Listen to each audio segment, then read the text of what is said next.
오늘 말씀을 좀 전하도록 하겠습니다. 오늘은 예배 지침서라는 제목으로 말씀 전하겠습니다. 시편 121편 제가 읽겠습니다. 내가 산을 향하여 눈을 들리라. 나의 도움이 어디서 올까? 나의 도움은 천지를 지으신 여호와께로소라. 여호와께서 너를 실족하지 아니하게 하시며 너를 지키시는 이가 졸지 아니하시리로다. 이스라엘을 지키시는 이는 졸지도 아니하시고 주무시지도 아니하시리로다. 여호와는 너를 지키시는 이시라. 여호와께서 내 오른쪽에서 너의 그늘이 되시나니 낮에 해가 너를 상하게 하지 아니하며 밤에 달도 너를 해치지 아니하리로다. 여호와께서 너를 지켜 모든 환난을 면하게 하시며 또 내 영혼을 지키시리로다. 여호와께서 너의 출입을 지금부터 영원까지 지키시리로다. 아멘. 네. 오늘은 지금 예배 지침서, 이게 본문은 여기 읽었지만 사실은 이제 여기까지 121편 이렇게 성전에 올라가는 노래 여기까지는 이제 못 다룰 것 같고, 예배에 대한 총론을 좀 여러분과 함께 우리 예배 헌신 예배를 맞이해서 여러분과 좀 나누도록 하겠습니다. 그러니까 이게 부제는 뭐냐면, 예배 지침서는 제목이고 부제는 도대체 예배가 뭐길래, 이게 부제, 예배가 뭐길래. 여러분, 교회는 예배가 흔들리면 교회 전체가 흔들립니다. 근데 교회 전체가 그냥 정신없이 흔들려도 예배가 든든하게 견고해 서 있으면 그 교회는 또 어려움을 또 힘차게 이겨내고 믿음의 정진을 하게 되죠. 예배가 뭐길래. 여러분, 성도의 예배 생활, 예배가 무너지면 인생이 무너지고 삶 전체가 무너지는 예를 우리는 성경에 많이 나와 있습니다. 가장 먼저 나온 것이 가인과 아벨의 예배이죠. 그러니까 가인은 열등감과 분노와 그냥 이 말할 수 없는 그 상처와 아픔, 그 삶이 완전히 무너진 최초의 살인자 가인. 그러니까 그의 삶이 왜 이렇게 무너졌는가? 그거와 연결되어서 나오는 말씀은 그의 제사가 하나님께 연락되지 않았기 때문에. 그러니까 예배에 실패하니까 삶에 실패했구나. 이게 지금 역사의 시작입니다. 여러분, 이 역사의 시작이죠. 그 다음에 나온 것이 이제 사울의 실패인데, 사울은 사실 다윗에 비하면 별로 뭐 그렇게 죄진 것 같지도 않은 죄 두 가지가 나옵니다. 하나는 블레셋과의 전쟁에서 사무엘이 늦게 와가지고 이게 사람들이 막 흩어지고 막 어려우니까 자기가 그냥 제사를 드린 거죠. 기다리지 않고. 그것이 첫 번째 죄였고, 두 번째는 아말렉과의 전쟁에서 그 좋은 전리품들을 좀 숨겼어요. 그래서 사무엘이 와서 왜 숨겼냐? 라고 물어보니까 가장 좋은 것이라서 하나님께 예물로 드리려고 숨겼습니다. 뭐 동기가 어찌했든 표면적으로 드러나는 고백은 그랬습니다. 아이러니하죠. 사울이 인생에 실패한 대표적인 사건 두 개는 다 모두 제사와 연관되어 있다라는 겁니다. 사울이 도대체 제사, 예배에 대해서 어떤 이해를 갖고 있었는가? 그렇죠? 그 예배의 실패가 사울의 그 사명의 실패로 이어진 결과 알게 되죠. 또 저희가 잘 아는 사마리아 여인 아시죠? 요한복음 4장. 인생의 정말 실패한 인생, 부러진 인생, 목마른 인생, 중독된 인생, 남편이 5이 있으면서도 지금 남편도 내 남편이 아닌 버려진 인생, 어디에도 마음에 둘 데 없는, 새벽 그 아무도 없을 때 물길로 나올 수밖에 없는 정말 공허한 인생. 예수님께서 그 여인과 만나서 목마름에 대해서 이야기하다가 남편에 대해서 이야기하다가 예배 이야기로 끝나잖아요. 그렇죠? 그러니까 그 여인의 근원적인 문제는 예배의 문제다라고 정의를 하시면서, 예배하는 자는 영과 진리로 예배할 때가 오나니 곧 이때라. 아버지께서 예배하는 자를 찾으시느니라. 그러니까 그 부러진 인생의 솔루션은 참된 예배의 길을 열어주는 것, 예배를 회복시켜 주시는 것. 여러분, 그거 아니겠습니까? 동일합니다. 뭐 100가지 예도 들 수 있어요. 예배의 실패가 인생의 실패인 겁니다. 레위기에 보면 많은 율법을 갖고 있는데 레위기가 뭐 복잡한 것 같아도 잘 보면 1장부터 8장까지는 5대 제사, 제사를 어떻게 드리는지가 나오고, 그 다음에 9장부터 마지막 장까지는 성결법전에서 어떻게 살아야 되는가가 나오죠. 그러니까 어떻게 살아야 되는가보다 더 중요한 게 어떻게 예배를 드리는가라는 예배의 법도를 가르쳐 주시는 것. 그래서 한번 이제 저랑 레위기 하신 분도 많이 계신데 한번 복습을 좀 해보시면 5대 제사가 있습니다. 번제, 소제, 화목제, 속죄제, 속건제. 이게 5대 제사, 5개의 제사가 있고, 제사 드리는 방법이 4개가 있어요. 4개. 화제, 불로 태우는 거. 그 다음에 거제, 거제는 탁 위로 올려드리는 거, 예물을 착 위로 올려드리는 거. 거제. 그 다음에 요제가 있습니다. 요제는 흔드는 거. 그러니까 제가 탄자니아에 갔는데, 탄자니아는 이제 헌금 시간에 막 닭 잡아오고 쌀 한 줌 갖고 오고 진짜 그래요. 그래서 헌금 시간이 엄청 길어요. 찬양도 1시간 반 하는데 헌금도 엄청 길어요. 그래서 아직도 잊지 못합니다. 막 부르시는데 이게 목걸이 같은 이런 짤랑짤랑한 목걸이가 있어요. 그거를 이렇게 튕기면서 이렇게 뛰면서 하는데, 저한테도 줘서 이렇게 튕기라고 하는데 안 튕겨져. 저는 소리 아무 소리도 안 나. 근데 탕탕 튕기면서 헌금 시간도 얼마나 긴지. 왜냐하면 막 찬양할 때 한 명씩 닭 달고 오고 이렇게 오는데, 이제 와서 그냥 하는 게 아니라 한번 흔들고 내가 근데 왜 그러나 했더니 성경에 나오는 요제 말씀 그대로 하려고 하시는구나. 아주 인상 깊은 예배였습니다. 화제, 거제, 요제, 그다음 전제는 불을 탁 부어서 확 타오르게 하는 거. 그러니까 5개 제사가 4개의 제사법으로 드리는 거다. 그러니까 이것만 구분하면 레위기는 그냥 다 뚫려요. 근데 이거를 구분을 안 하고 읽다 보니까 번제를 드릴 때는 화제로 드리고 거제로 올려드린 다음에 요제로 드린 후 전제로 태울지다. 이러니까 도대체 제사가 몇 개야? 라고 되는 거죠. 번제를 때 불로 한번 태우고 나머지 넓적자는 올려드리고 그다음에 이것을 흔들어 나누고 또 안 태울 때는 전제, 이렇게 하면 이제 딱 풀리게 되는 거죠. 어쨌든 레위기 율법 전체도 예배는 어떻게 드리는 거다라고 이야기한 후에는 어떻게 살아야 되는 거다. 예배가 먼저죠. 이 613개의 율법을 다 모아놓은 것이 10계명입니다. 10계명은 율법의 축소판. 여러분, 10계명을 우리 보통 1부터 4계명은 하나님과의 관계, 5부터 10까지는 이웃과의 관계, 그렇게 얘기하지만 또 다른 시각으로 보면 1부터 4까지는 예배에 관하여 이야기하는 겁니다. 5부터 10까지는 합당한 삶에 대해서 얘기하는 거예요. 레위기의 율법의 레위기를 고스란히 담고 있는 것. 1계명이 뭡니까? 1계명은 예배의 대상, 나 외에 다른 신을, 이게 암송을 잘못해서 이제 두지 말라죠. 섬기지 말라가 두지 말라. 그렇죠? 예배의 대상. 2계명은 예배의 방법. 어떠한 조각이나 우상도 만들지 말라. 아무 우상도 만들지 말라. 그렇죠? 예배 방법이죠. 3번째는 예배의 삶을 얘기합니다. 하나님의 이름을 망령되이 부르게도 하지 말고, 부르게도 만들지도 말고, 남들로 하여금 부르게끔 하지도 말고, 망령되이 되지 않도록 우리 삶이 반영된 거죠. 4번째는 안식은 예배의 시간 아닙니까? 하루를 구별해라. 예배만을 위하여.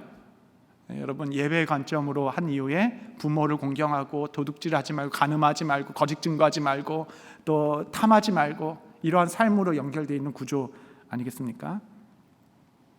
성경은 계속적으로 예배가 인생의 중심. 그러니까 내가 왜 이렇게 공허하지? 내 삶에 뭐가 문제인가? 여러분, 예배의 삶을 좀 점검해 보십시오. 예배에 승리하면 인생에 승리하게 됩니다. 이런 개요를 가지고 이제 3가지를 좀 말씀드리려고 그래요. 오늘은 예배의 대상에 대한 확실한 이해, 2번째 예배 방법, 3번째 예배 모범, 이 3가지를 여러분과 좀 얘기하고 드리고자 합니다. 예배의 대상이 누구인가? 예배의 대상. 여러분, 여로보암 2세 시대 때에 이스라엘은 제2의 황금기라고 부르는 시즌을 보냈습니다. 다윗 때가 1황금기, 2화기는 여로보암 2세 때. 그러니까 정치, 경제, 군사적으로 가장 부강했던 때예요. 나라가 그냥 경제적으로도 군사적으로도 엄청 부강해가지고 그때 그 나라에 풍성함이 넘쳤습니다. 그래서 그때 예배가 엄청 많이 드렸어요. 예배. 아모스서 4장 3절 5절 보시면 너희가 성 무너진 데를 통하여 각기 앞으로 바로 나가서 하르몬에 던져지리라 여호와의 말씀이니라. 너희는 베델에 가서 범죄하여 잠깐 뭐가 좀 잘못됐나? 죄송합니다. 너희는 베델에 가서 범죄하여 길갈에 가서 죄를 더하며 아침마다 너희 희생을 3일마다 너희 11조를 드리며 5절 누룩 넣은 것을 불살라 수은제로 드리고 낙헌제를 소리내어 선포하려무나 이스라엘 자손들아 이것이 너희가 기뻐하는 바니라 주 여호와의 말씀이니라. 그러니까 그때는 어떻게 했냐면 아침마다 상번제로 새벽 예배 드리듯이 아침마다 모여서 제사를 드리자. 그 다음에 3일마다 11조를 드렸대요. 3일마다 거둔 것을 또 11조도 드리고 얼마나 그게 풍성했습니까? 하나님께 드리는 것이. 그 다음에 날마다 수은제, 낙헌제, 이건 다 화목제의 다른 이름입니다. 그 소리내어 선포하고 나누고 예배드리고 예배와 나눔과 헌물과 모든 게 다 풍성했던 시대가 여로보암 2세 때입니다. 그러니까 3일에 한 번씩 11조도 드리고 풍성한 제물도 드리고 나머지는 다 자원제입니다. 화목제는 자원제예요. 의무제가 아닙니다. 자원제. 자원에서 그냥 하나님께 드리는 예물이 풍성했던 때. 그런데 여러분, 너무나도 아이러니하게 하나님께서 반복적으로 4장 이후에 이스라엘에게 계속 얘기하는 그 후렴구를 보세요. 4장 6절 좀 빨리 밑에 보시면 너희가 내게로 돌아오지 아니하였느니라 여호와의 말씀이니라. 8절 너희가 내게로 돌아오지 아니하였느니라 여호와의 말씀이니라. 9절 너희가 내게로 돌아오지 아니하였느니라 여호와의 말씀이니라. 10절 너희가 내게로 돌아오지 아니하였느니라 여호와의 말씀이니라. 11절 너희가 내게로 돌아오지 아니하였느니라 여호와의 말씀이니라. 여러분 3일마다 11조를 드리고 상번제로 매일 드리고 수은제와 낙헌제와 화목제와 날마다 예배가 그렇게 풍성하고 하나님께 드릴 것이 풍성했는데 하나님께서는 너희가 그 누구도 내게 나오지 않았다. 누구도 내게 돌아오지 않았다. 여러분 이것이 2500년 전 이스라엘의 이야기가 아니라 우리의 이야기라면 어떻게 하시겠습니까? 그렇게 열심히 1부부터 4부까지 정신없이 뛰어다니고 새벽 예배, 수요 예배, 금요 예배 그렇게 예배가 많고 열심히 봉사하고 했는데 계속적으로 들리는 이 후렴구와 같은 하나님의 말씀은 너희가 내게로 돌아오지 아니하였느니라 라고 이야기한다면 얼마나 하나님 앞에 부끄러운 일이 있겠습니까? 정신이 번쩍 들죠. 그래서 예배라는 것은 그 어떤 장소에 누가 있는가, 그 장소에 함께 있는가, 또 어떤 행위를 했는가보다 훨씬 더 중요한 것은 예배의 대상이 누구인가를 명확하게 아는 것. 나는 누구를 예배하고 있는가? 나는 예배를 통하여 누구를 만나고 있는가? 예배의 본질은 언제나 장소가 아니라 예배의 대상이었습니다. 나는 누구를 예배하고 있는가? 여러분 누구를 예배한다라는 것은 요즘엔 좀 덜한 것 같아요. 한참은 정말 그 예배에서 느끼는 체험 자체를 예배하는 사람도 있습니다. 그 감동과 그 체험과 뜨거움 그 자체를 사모해서 그 예배에 참석하는 사람들도 있죠. 예배의 대상이 다른 것 아니겠습니까? 예배 드리고 나올 때 내 안에 그냥 나로 가득 차 있어가지고 내 안에 내 문제, 내 감정, 내 상황, 내 아픔, 내 상처. 너무 희한하죠. 교회에서 상처 준 사람은 한 명도 없어요. 상처 준 사람 한 명도 없습니다. 근데 상처 받은 사람은 엄청 많아요. 그게 교회예요. 그렇죠? 이게 주고받고가 안 맞아요. 이게 안 맞아. 여러분 이 시대에 다른 게 우상이 아닙니다. 내 마음이 우상이에요. 여러분 마음을 너무 이렇게 내 마음이 이렇게 상처를 받았네 이렇게 너무 그러지 마세요. 내 마음은 너무 악한 데 쏠려 있고 예레미야에 보면 내 마음은 터진 웅덩이다라고 얘기했습니다. 상처 받을 수도 있죠. 어려운 일도 힘들 수도 있죠. 근데 오늘 예배에 나온 예배의 대상이 누구인가? 여러분, 예배의 대상이 하나님이시다라는 뜻은 무엇이냐면 내가 하나님만으로 충분하고 하나님만으로 만족한다라는 고백입니다. 그러니까 세상에 월요일부터 금요일, 토요일까지 세상 문제 꽉 차 있을 수 있어요. 얼마나 고민되고 힘듭니까? 자녀가 그냥 말을 안 듣고 막 그냥 날마다 지옥인데 지옥 가운데 그냥 말 못할 어려움 가운데 있을 수 있죠.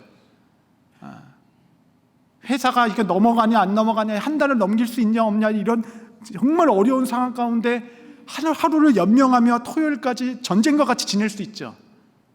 근데 예배 시간에는 나의 어떠함을 다 내려놓고 하나님이 어떠하신 것을 보는 시간이죠. 하나님, 대상이 하나님이니까. 예배의 주체와 주인과 목적은 내가 아니라 하나님, 하나님만으로 충분하고 이미 하신 일로 기뻐하는 시간. 예배의 대상이 하나님인 것을 꼭 기억하는 예배. 예배의 방법입니다. 두 번째, 여러분, 예배의 방법 중에 하나, 여러분, 우리는 이제 영광의 하나님 이런 얘기 많이 하죠. 하나님의 영광, 영광의 하나님. 우리는 뭐 영광의 하나님 이런 얘기가 너무 쉽지만 영광의 하나님이라는 하나님의 성호, 하나님의 이름은 성경에 딱 2번밖에 안 나옵니다. 구약의 시편에서 1번 나오고 신약의 사도행전에서 1번 나와요. 2번밖에 안 나와요. 영광의 하나님이라는 성호, 하나님께 영광 이런 거는 많이 나오지만 여러분, 이 말의 뜻은 무엇이냐면 모든 영광은 하나님께 속하였다라는 겁니다.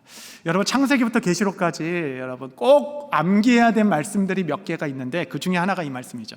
이사야 43장 2절 한번 다 같이 읽겠습니다. 23장 2절이 이게 아닌가요? 제가 잘못 드렸나? 예, 제가 하겠습니다. 6절인가요? 이 백성은 내가 나를 위하여 지었나니 나의 찬송을 부르게 하려 하심이라. 이 몇 장이죠 이게? 네? 그렇죠. 한번 스마트폰 빨리. 제가 잘못 적었나? 다시 한번 따라하겠습니다. 이 백성은 내가 나를 위하여 지었나니 나의 찬송을 부르게 하려 하심이라. 할렐루야. 이 백성은 나를 위하여 지었나니 나의 찬송을 부르게 하려. 그러니까 하나님께서 우리를 만드신 목적이 있어요. 목적이 무엇이냐면 나의 찬송을 부르게 하게 하려고. 그러니까 아브라함 헤셀이라는 사람이, 신학자가, 나는 하나님 앞에 어떤 기도 응답도 그 어떠한 소원도 구한 적이 없다. 나는 다만 감탄과 경의를 구하였다.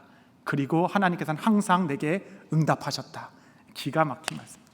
이런 걸 읽을 때마다 저는 막 소름이 막 일어나는 거예요. 나는 하나님께 감탄과 경이로움, 내 삶의 감탄만을 구했고 한 번도 실수 없이 하나님께서는 내 삶에 감탄과 경이로움을 주셨다. 그러니까 하나님께서는 여러분을 하여금 찬송을 부르게 하려 하시기 위하여 여러분의 삶에 열심으로 일하시는 분이십니다. 그러니까 우리가 존재의 목적을 모르고 이제 내 삶의 존재의 목적이 뭔가, 내가 이 삶을 왜 살아야 되나, 내가 오늘 하루를 왜 숨쉬고 살아야 되나, 내가 이 땅을 왜 살아야 되나, 이런 생각이 들 때마다 여러분 해야 되는 것은 무엇이냐면 하나님께 합당한 영광을 올려드릴 때, 합당한 찬양을 올려드릴 때 비로소 내 존재의 목적, 내가 오늘 살아야 할 의미, 하나님께서 나를 이 땅에 창조하신 그 일을 이루어가는 것이죠. 영광의 하나님, 하나님께 영광 돌리는 것, 예배의 방법이죠. 모든 영광을 하나님께 영광을 올려드리는 것. 여러분, 우리는 하나님께 합당한 영광을 올려드릴 때 이 땅에 왜 사는지를 알게 됩니다. 비로소 우리가 영광 받을 때, 칭찬받고 주목받을 때에 그때는 이제 너무 좋죠. 순간적으로 확. 그러나 순간 더 목마르게 되어 있습니다.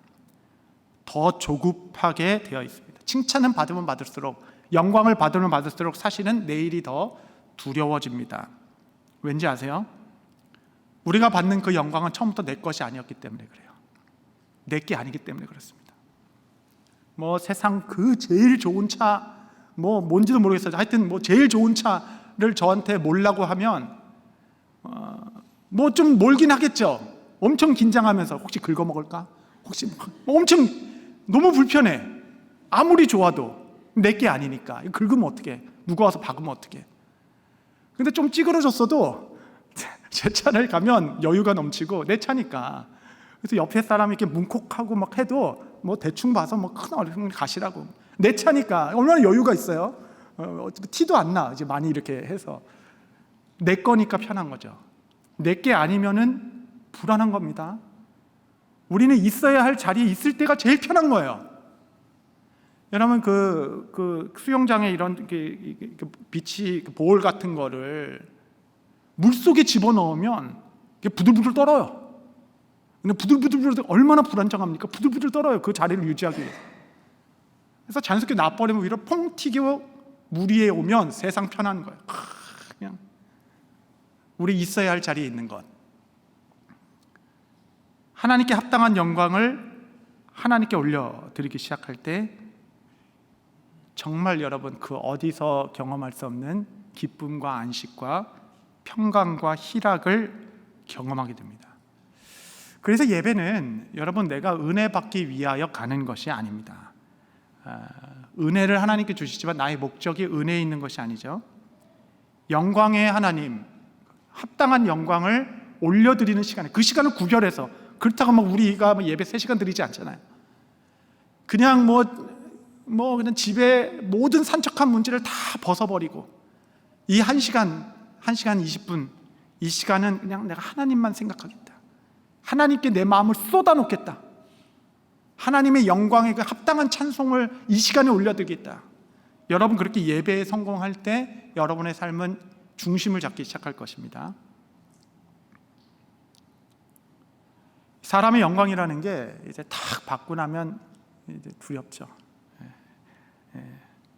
이제 저도 이제 설교를 하다 보고 하도 이제 여기 이렇게 주목받는 자리에 있다 보니까 이제 설교를 한 주 탁 하고 이게 여러분 제가 설교를 어떻게 했는지 여러분 확인 안 시켜줘도 알아요. 저는 그 죽순 날은 그 설교자가 제일 먼저 알아요. 여러분 확인 사살 안 해도 이미 저는 말씀 안 하셔도 다 알아요. 근데 어쩌다 이렇게 좀 설교가 이렇게 잘 된 날이 있으면 주일날은 저녁 때까지 너무 좋은 거예요. 애들한테서 얘들아 뭐 통닭 먹을래? 막 갑자기 그냥 너무 좋은 거예요. 막 집에 이게 발이 이렇게 떠가는 것 같아. 이게 발이 걸려있잖아. 그런데 여러분 월요일부터 두렵습니다. 내가 이번 주는 또 어떡하지? 여러분 그래서 오늘은 이제 다루지 못하지만 정말 설교의 고수는 설교도 한 17분 정도밖에 안 해요. 너무 애쓰지 않아요. 그러니까 한 설교 한 40년 하신 분은 이제 한 35년째 깨닫죠. 열심히 해도 안 변하는구나. 이거는 내가 이렇게 인생을 녹아들어도 다 성령의 역사지. 다 하나님께서 하시는구나. 그래서 그 여유, 하나님께서 하시는 것에 대한 그 따뜻한 그 소통. 여러분 영광은 내 것이 아니기 때문에 가질수록 목마르고 가질수록 공허하고 가질수록 두렵고. 우리 교회는 그렇지 않은데 언제부턴가 시대에 뒤떨어진다 말하면 할 수 없지만 찬양의 트렌드가 너무 사람에게 집중되어 있는 찬양이 막 나오기 시작했어요. 그러니까 나의 감정이 어땠고 내 마음 상태가 어땠고 내가 지금 현재 처한 현실이 어떻고, 그러니까 찬양을 거기서부터 시작하는 거예요. 물론 훈련 감은 저쪽인데 나로부터 시작하는 찬양들이 언제나 나왔습니다. 여러분 찬양 중에는 예배곡이 있고 CCM송이 있어요. 예배곡은 정말 하나님의 어떠하심을 나와 상관없이 하는 찬양이죠. 그러니까 하나님의 어떠하심에 나를 고정하는 겁니다. 그러니까 나의 그 깊은 외로움서부터 이렇게 하나하나 차고 올라가는 것이 아니라, 그래서 찬송가가 시대를 불문하고 은혜가 있는 이유는 찬송가는 항상 그 삼위 하나님의 그 높으심을 찬양하기 때문에 그렇죠. 시대를 불문하고 은혜가 되는 것 아니겠습니까? 합당한 영광을 올려드리는 것. 그래서 하나님께 합당한 영광을 올려드리는 것. 그것이 바로 예배 방법이다 할 수 있겠습니다. 예배 모범. 이런 기독교 전통은 이렇게 8가지 예배 모범을 갖고 있어요. 꼭 이렇게 다 해야 되는 건 아니지만 이런 예배를 질서 있게 드리기를 기독교 전통은 쌓아왔습니다. 그러니까 이런 요소들이 예배에 들어가야 된다는 거예요. 첫 번째는 신앙 고백이 있어야 되고, 그 다음에 찬양, 시와 찬미로 노래함이 있어야 되고, 우리 다 하는 거죠. 성경 봉독이 있어야 되고, 기도드림, 기도하는 시간, 말씀 선포, 헌금 봉헌, 하나가 빠졌네요. 성례가 하나 빠졌네요. 성례, 그 다음에 서약과 서원, 하나, 둘, 셋, 넷, 다섯, 여섯, 일곱, 8개입니다. 그래서 성례 포함해서 서약과 서원, 이렇게 8개 모범이 있다는 겁니다. 다음 슬라이드를 보시면 이제 처음부터 조금씩 보면 이제 신앙 고백, 우리는 신앙 고백을 사도신경으로 하고 있습니다. 저는 이 세번역 사도신경이 참 좋더라고요. 크게 이제 3가지로 나눠 있습니다. 첫 번째는 나는 전능하신 아버지 하나님, 천지의 창조주를 믿습니다. 성부 하나님을 믿습니다. 고백. 두 번째, 나는 그의 유일하신 아들 우리 주 예수 그리스도를 믿습니다. 성자 하나님을 향한 신앙 고백. 그리고 다음에 보면 나는 성령을 믿으며, 옛날 우리 누제 초대교회가 쓰던 것은 나는 성령을 믿습니다 였잖아요. 기억나시죠? 딱 이렇게 점을 찍었으면 더 좋았을 텐데, 나는 성령을 믿습니다. 성부, 성자, 성령에 대한 신앙 고백. 이 신앙 고백을 날마다 해야 되는 이유는 무엇이냐면, 이 신앙 고백 안에 모든 이단들이 다 쳐나가는 거예요. 이단들이 이 사도신경에서 다 걸립니다. 모든 이단들이. 그래서 삼위일체 하나님께, 특별히 예수님이 누구신지에 대한 신앙 고백. 그리고 밑에 보면 나는 성령을 믿습니다. 그 다음에 거룩한 공교회. 우리는 교회주의자입니다. 무교회주의자들이 아닙니다. 교회 없이 우리는 하나님의 나라를 주님이 기뻐하시는 방법으로 신앙을 유지할 수 있다라고 믿지 않습니다. 우리는 교회 공동체는 이 삼위일체 신앙을 지키는데 핵심과 같은 요소이다. 우리는 그렇게 바라봅니다. 그 다음에 성도의 교제를 믿는다. 그러니까 우리는 함께 해야 합니다. 같이, 홀로 하는 것이 아니라. 이거는 그냥 독주의 노래, 솔리스트 한 명이 독주하는 것이 아니라 다 같이 모이는 합창입니다. 그래서 우리는 성도의 교제가 필요하다는 것을 신앙 고백 가운데 하는 거예요. 그렇죠? 죄 용서를 받는 것, 몸의 부활, 영생을 믿습니다. 이 모든 것이 다 정말 이단으로부터 교회를 보호하는 신앙 고백, 이렇게 나눈 겁니다. 그 다음에 보면 찬양이죠. 시와 찬미로 노래함. 할 얘기가 많은데 많이 넘어갈게요. 저는 매일의 노래가 새 노래가 되기를 바랍니다. 새 노래는 정말 새로운 노래를 부르는 게 아니라 새 마음으로 부르는 노래. 그래서 찬양 부르는 법이 있어요. 익숙한 찬양은 처음 부르는 것처럼 집중해서, 처음 부르는 것은 익숙한 찬양인 것처럼 따라 부르고, 그렇게 이제 새 노래로, 새 마음으로 날마다 올려드리는 것. 그 다음에 이제 성경 봉독 시간 있겠죠. 성경 봉독. 성경 봉독 시간은 아름다운 시간입니다. 멋진 시간이에요. 어쩌면 여러분, 설교라는 것이 인간의 말이 섞여 있기 때문에 오류가 있을 수도 있고 틀린 말이 있을 수도 있고 그러면 안 되지만, 그렇죠. 그러나 성경 봉독하는 이 시간에는 오류가 없는 하나님의 말씀을 우리 형제 자매의 음성을 통하여 직접 듣는 시간, 얼마나 멋집니까? 그러니까 성경 봉독이 이렇게 선포될 때 하나님의 말씀이 우리를 막 이렇게 오류가 없는 무흠한 하나님의 말씀으로 우리를 이렇게 덮어주시는 것을 느끼죠. 우리 교회는 안수 집사님들이 이 파트를 맡고 있는데 저는 이 일이 아주 중요하다라고 생각합니다. 제가 예배에 대해서 배운 것은 사실은 신학교에서 배운 것이 아니라, 저희 아버지가 장로로 교회를 섬겼는데 무슨 행사가 있어가지고 저희 아버지가 맡은 그 예배 순서가 성경 봉독이었어요. 근데 그때 아직도 기억납니다. 그게 잠언이었어요. 그러니까 한 절이었어요. 한 절. 그런데 그 한 절을 저희 아버지께서 일주일 내내 그냥 형광펜으로 색칠하시고 기도하면서 읽고 걸으면서 읽고 자고 일어나서 읽고 그냥 뒤집어서 읽고 하여튼 계속 읽는 거예요. 계속.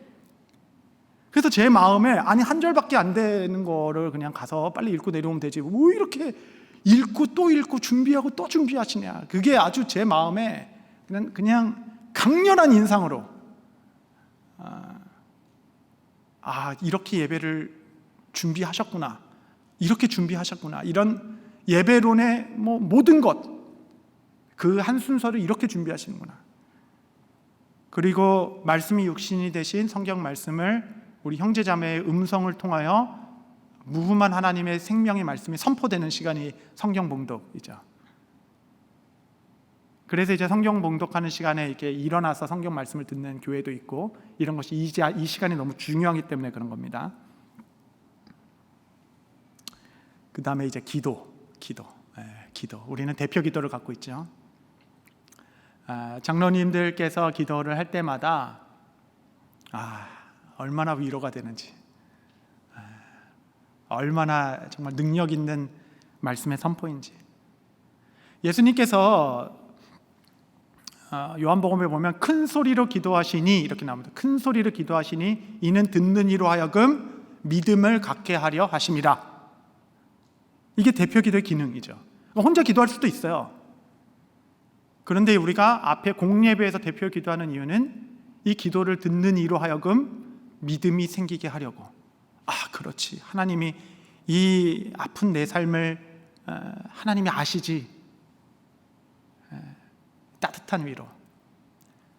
때로는 어떻게 저 장로님께서 어떻게 나의 지난 한 주를 낱낱이 보듯이 나의 마음을 고스란히 담아서 하나님께 올려드리는가.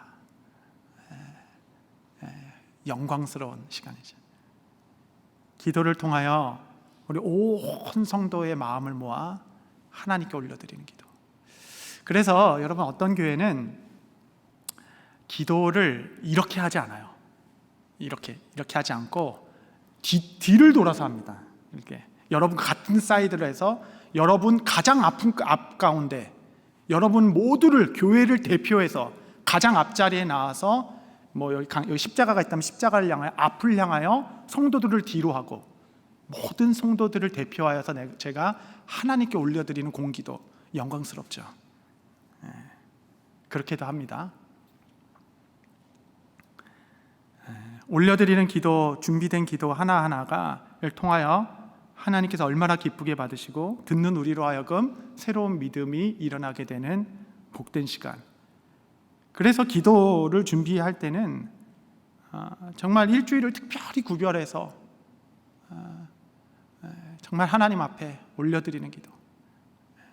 어떤 때는 제가 직접 말하진 않지만 실제적으로 장로님 그 기도문 좀 저 주세요 그러고 싶을 때가 있어. 진짜로 하진 않습니다. 다음은 왜 안 달라 그러지? 그럴까봐 제가 하진 않아요. 장로님 그 기도문 좀 저 주세요. 일주일 동안 이 기도문으로 기도하고 싶습니다. 이럴 때가 있어요. 얼마나 감사한지 모릅니다.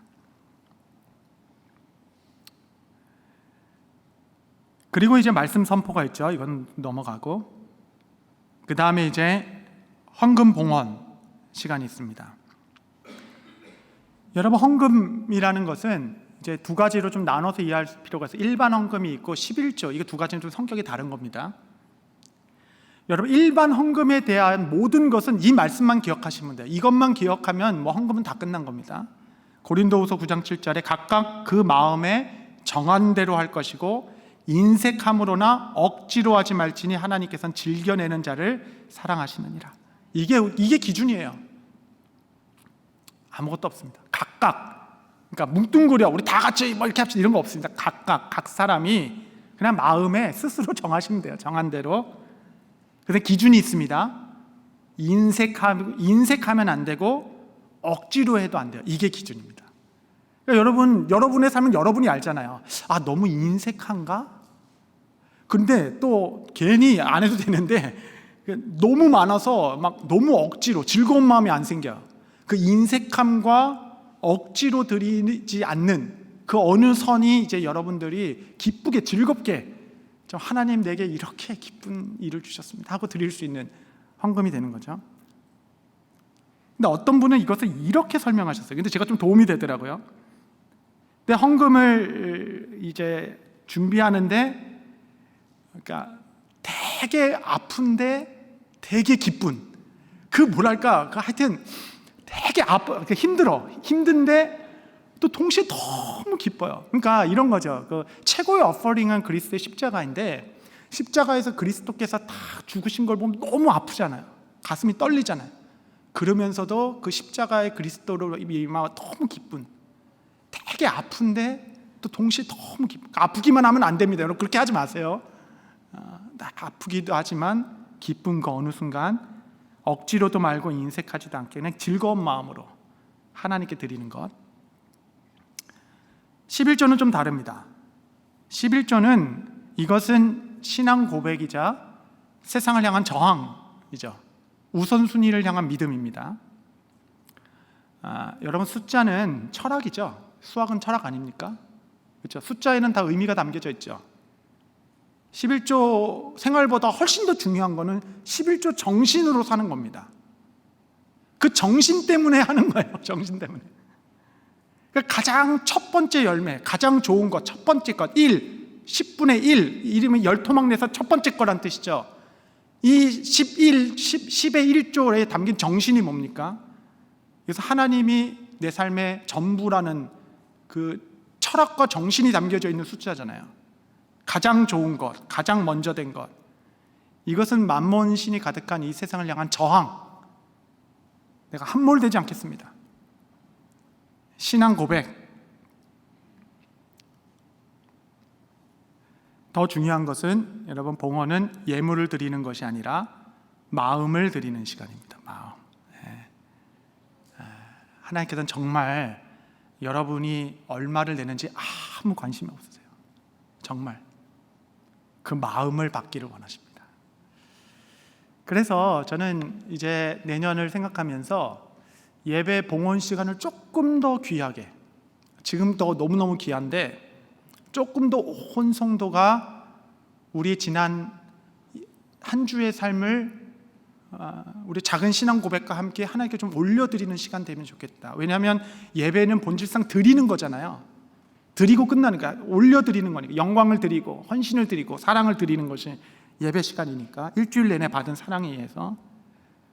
그래서 성도들이 조금 더 이 봉헌 시간에 마음을 다하여 올려드리면 좋겠다.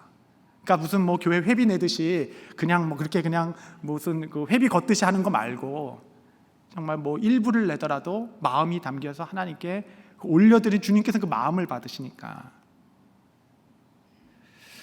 그래서 이제 내년부터 내게 있는 모든 것을 아낌없이 드리니 찬송가 너무 좋은데 이제 익숙하니까 한번 좀 바꾸려고 합니다. 바꿔가지고 이제 새로운 봉헌성을 여러분과 좀 이제 함께 좀 부르려고 하는데, 그걸 여러분께 오늘 지금 좀 소개해드리려고요. 그래서 하려고 하는데 이제 처음 알려드리는데 제가 부르면 은혜가 안 돼서 우리 교회 아주 보석과 같은 우리 박승근 목사님 잠깐 모셔서 우리 한번 찬양을 좀 듣고 두 번째는 한번 같이 한번 불러보도록 하겠습니다. 괜찮으시죠? 예.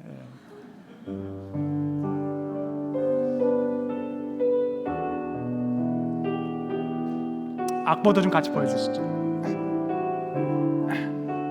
한번 들어보십시오.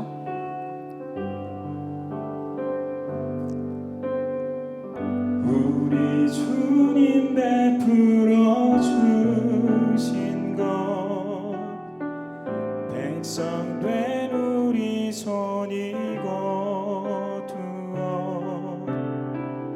이 예물 드리며 주의 크신 이름 높이오니 기쁘게 받아주소서.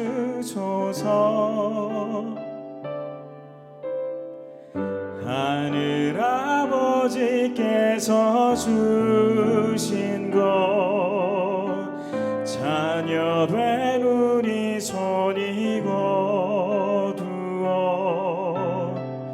이 예물 드리며 아버지의 이름 높이오니 기쁘게 받아주소서. 우리를 다스려 주소서. 감사합니다.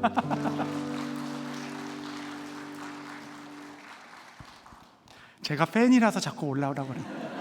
너무 우리 한번 다 같이 부르요. 조금 빨리. 예, 조금 빨리. 예, 한번 다 같이 한번 불러보겠습니다. 좋습니다.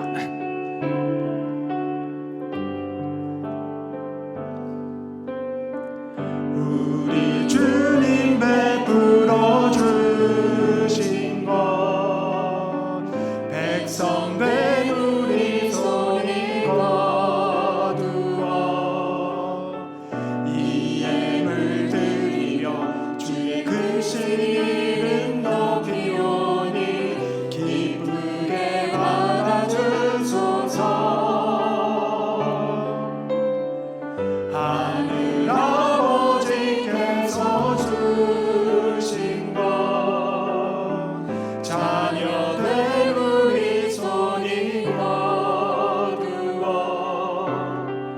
이 예물 드리며 아버지의 이름 높이오니 기쁘게 받아주소서.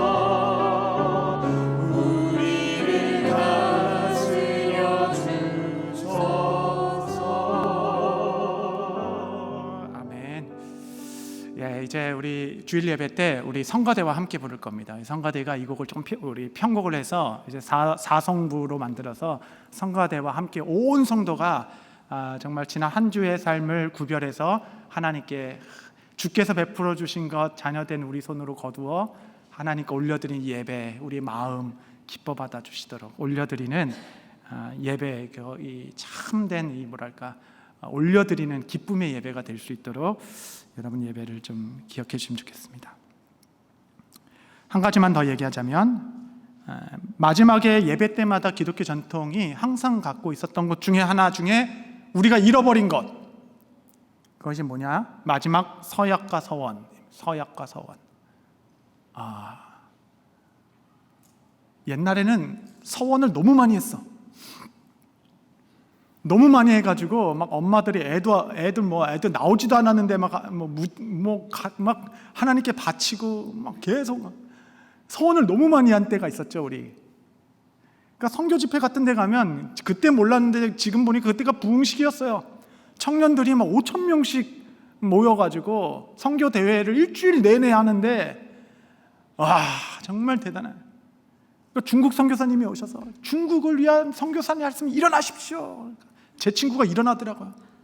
야, 그래 넌 중국 갔겠구나. 그 다음날 2일차에 인도 선교사님이 오더니 힌두권을 향한 하나님의 날 일어나십시오. 그 친구가 또 일어나는 거야. 인도를. 아니 어제 일어났잖아. 일주일 동안 5번 일어나더라고요. 그러니까 막 그냥 드릴 수 있는데 다 드리는 거야. 저는 그 모든 핍박을 이겨냈습니다. 한 번도 일어난 적이 없어요. 저는 목회하기로 결정했기 때문에 저는 동원하겠다. 그래서 어쨌든 여러분 그랬는데 자꾸 서원한 걸 못 갚는 거예요. 하나님 앞에 자꾸 부끄러움이 생기고, 그러니까 일종의 미니멀리스트들이 생겨나기 시작했습니다. 그러니까 전과자 되느니 약속도 못 지키는 전과자 되더니 그냥 아무 약속도 아주 미니멈, 가장 재고 또 재고 할 수 있나 없나 다 계산해가지고 큰 결심해가지고 내가 그냥 막 요만큼 딱 결심한 것은 꼭 이루어가는 일종의 미니멀리스트. 정과는 없어요. 깨끗합니다. 여러분 성경에는 하나님이 주신 것에 대한 서원들이 풍성했고 그 서원들로 말미암아 하나님 나라는 계속적으로 확장돼 나가기 시작했죠. 서원하는 것입니다. 누가 베드로를 욕할 수 있겠어요? 베드로처럼 한 번도 그렇게 뜨겁게 예수님을 사랑해 보지 못했는데 누가 베드로를 실패했다고 얘기할 수 있겠어요? 한 번도 칼을 들어 보호해 보려도 못하고 물 위에 뛰어내려 본 적도 없고 그렇다고 어떻게든지 그리스도를 예수님을 좀 구해보겠다 그 곁불역까지 따라가 보지도 못했는데 누가 그를 실패했다고 얘기할 수 있겠습니까? 한 번도 뜨겁게 사랑하지 않았는데. 이것은 마치 이거와 같습니다. 한 부부가 있는데 남편은 절대 전과가 없어요. 바람을 한 번도 핀 적이 없어요. 아주 모범됩니다. 근데 단 한 번도 아내를 뜨겁게 사랑해 본 적도 없어요. 그럼 그 남편이 신실하다라고 할 수 있는 건가요? 뭐 실패도 하고 못 지키는 것도 있지만 정말 뜨겁게 내 삶의 일부를 하나님께 드려보고 헌신해보고 서약하고 주께서 말씀하셨을 때 아멘 하면서 내가 이 일을 한번 해보겠습니다. 이를 한번 내 삶을 좀 던져보기도 하고 이렇게 하나님의 그 은혜에 반응하여서 서원하는 것들, 이런 것들이 교회가 부흥할 때는 풍성히 일어났었는데 이런 너무 이쪽으로 가다서 좀 이렇게 중심을 잡다 보니까 이제는 헌신하지 않는 세대, 헌신을 모르는 세대, 아무것도 모르는 이런 세대에서 이제 좀 헌신을 좀 독려해야 되는 쪽으로 가고 있죠. 예배의 8가지 모범 중에 하나는 서약과 서원. 저는 매주 여러분의 삶에 작은 결단이 있게 되기를 바랍니다. 작더라도 하나씩 이건 제가 하겠습니다. 이렇게 말씀을 좀 정리하겠습니다. 그래서 여러분 성경에 가장 그 극적인 비교가 하나 나와요. 창세기에 두 가문에 같은 이름을 가진 사람이 나옵니다. 그 사람은 에녹입니다. 에녹. 여러분 에녹 잘 아시죠? 창세기 에녹은 2명입니다. 두 가문에서 나와요. 하나는 가인의 후손 중에 에녹이라는 사람이 있었습니다.